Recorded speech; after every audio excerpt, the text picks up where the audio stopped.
Hello, my name is Amy Sturkey. I am a pediatric physical therapist. I'm here with Ilya, and Ilya is 4 months old. And Ilya was born 1 month premature, and he's developing a preference to rotate his head to the right. Thanks for that demonstration. So what we need to do is help address those issues. Now, sometimes a child who is younger is not as tolerant of movement as I would like. So you need to start introducing sensory to them to help them tolerate movement and touch better. So I just want to go through some of the activities. One of the things you can work on is joint compression. So you take their sweet little hands and arms, and I'm going to put my index finger right into their hand, like that. 1 and 2. I'm using my elbows, that would be my palm, to hold in those elbows a little bit. And I'm just going to push back through those arms. Yeah, I see.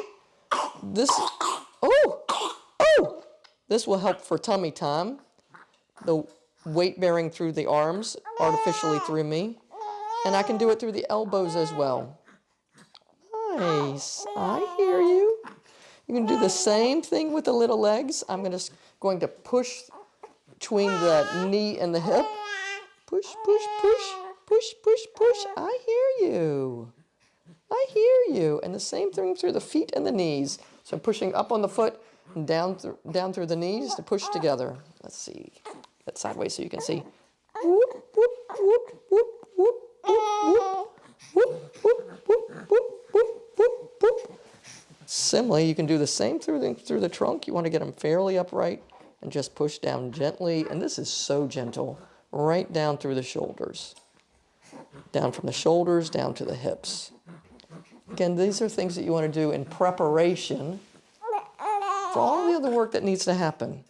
Just get them more tolerant of movement and input to help them realize that movement is okay, that it's all right to be messed with, that it doesn't mean something bad's going to happen. I hope this is helpful for you, and we'll look forward to seeing you next time. Thanks a lot. Bye-bye.